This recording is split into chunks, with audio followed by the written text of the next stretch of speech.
ሰላም ጤና ይስጥልን ውድ ተከታዮቻችን ሳምንታዊ ለሚዜናን ይዘንላችሁ ቀርበናል አብራችሁን ቆዩ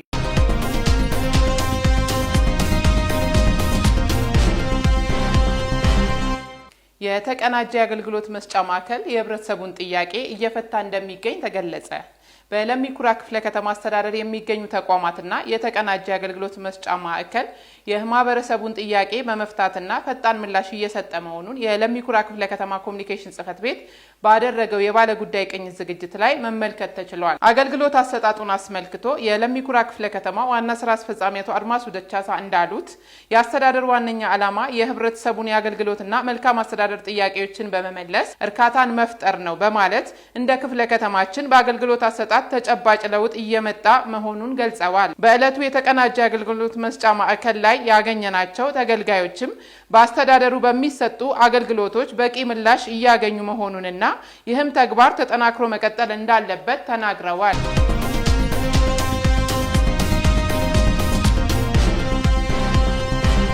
ትውልድን በስነ ምግባር ተቋምን በአሰራር በሚል መሪ ቃል በአገራችን ለ21ኛ ጊዜ በዓለም አቀፍ ደረጃ ደግሞ ለ22ኛ ጊዜ የሚከበረውን የጸረ ሙስና ቀንን አስመልክቶ የግንዛቤ ማስጨበጫ ስልጠና ተሰጠ።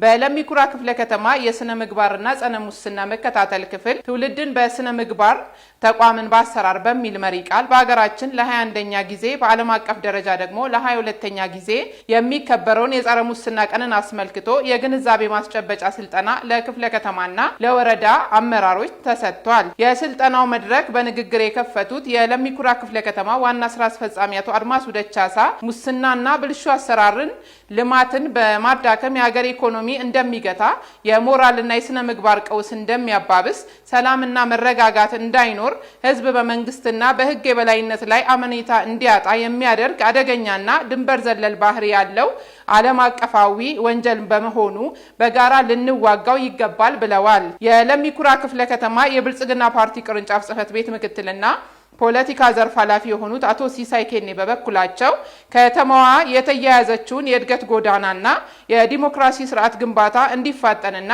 ቀጣይነት ያለው እንዲሆን ሙስናንና ብልሹ አሰራርን ለመከላከል እንዲቻል በርካታ ስራዎች እየተሰሩ መሆናቸውን ገልጸው በክፍለ ከተማችን ዘላቂ የልማት ስራዎች እንዲከናወኑ ማድረግ ካስፈለገ ሙስናን የመጸየፍና የመታገል አቅም ማሳደግ ያስፈልጋል ብለዋል።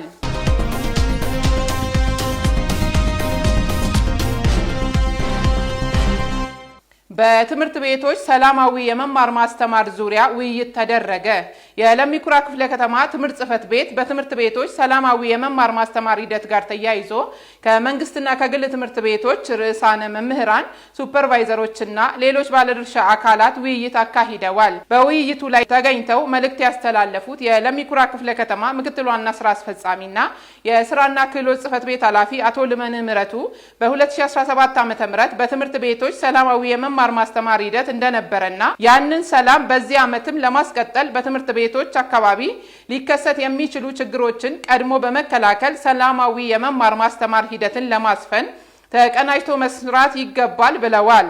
የክፍለ ከተማው ትምህርት ጽህፈት ቤት ኃላፊ ወይዘሮ ለሊስቱ ተስፋይ በበኩላቸው ትምህርት ቤቶች የነገ ሀገር ተረካቢ ዜጋ የሚገነባባቸው ተቋማት በመሆናቸው ሰላማዊ የመማር ማስተማር ሂደት ተጠናክሮ እንዲቀጥል ሁሉም ባለድርሻ አካላት በትኩረት መስራት እንዳለባቸው ተናግረዋል።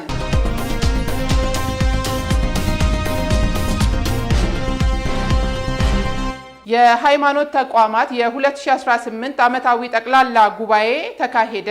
የለሚ ኩራ ክፍለ ከተማ የሃይማኖት ተቋማት ጠቅላላ ዓመታዊ ጉባኤ ያካሄደ ሲሆን የ2017 በጀት ዓመት ስራ አፈጻጸም ሪፖርትና የ2018 እቅድ እንዲሁም በቀጣይ አቅጣጫዎች ዙሪያም ውይይት አካሂደዋል። በውይይቱ ላይ በክብር እንግድነት ተገኝተው ንግግር ያደረጉት የለሚ ኩራ ክፍለ ከተማ ዋና ስራ አስፈጻሚ አቶ አድማሱ ደቻሳ እንደተናገሩት አስተዳደሩ የጋራ ጉዳይ በሆኑት በሰላም በልማትና በሌሎች ጉዳዮች በ2017 በጀት ዓመት ስኬታማ ስራዎች መከናወናቸውን ገልጸው ቀጣይም በሀገራዊና በጋራ ጉዳዮች ላይ አብሮ መስራት እንደሚገባ ተናግረዋል። የለሚ ኩራ ክፍለ ከተማ ሰላምና ጸጥታ ጽህፈት ቤት ኃላፊ አቶ አየለ ተስፋይ በበኩላቸው አገር ጸንታ እንድትኖር የሃይማኖት አባቶች ለአንድነት ለመቻቻልና ለመከባበር በጋራ ሲሰሩ መሆኑን በማውሳት በ2017 የሃይማኖት ተቋማት በልማት በሰላም ጉዳዮችና በበጎ ተግባራት ላይ ከፍተኛ ተሳትፎ እንዳደረጉና ወደፊትም ይሄው ተግባር ተጠናክሮ መቀጠል እንዳለበት ገልጸዋል። የለሚ ኩራ ክፍለ ከተማ የሃይማኖት ተቋማት ጉባኤ ሰብሳቢ አባ ገብረ እግዚአብሔር የሃይማኖት ተቋማት ለሀገር መረጋጋት የሚጸልይ የተረጋጋና ፈጣሪውን የሚፈራ አስተዋይ ትውልድ እንዲፈጠር የሚሰሩ ተቋማት በመሆናቸው ለሀገርና ሕልውና ሰላም በጋራ መስራት ያስፈልጋል ብለዋል። ተከታዮቻችን ለዛሬ ያዝናቸውን ዜናዎች በዚህ ቋጨን። ቀጣይ እስክንገናኝ ቸር ሰንብቱ።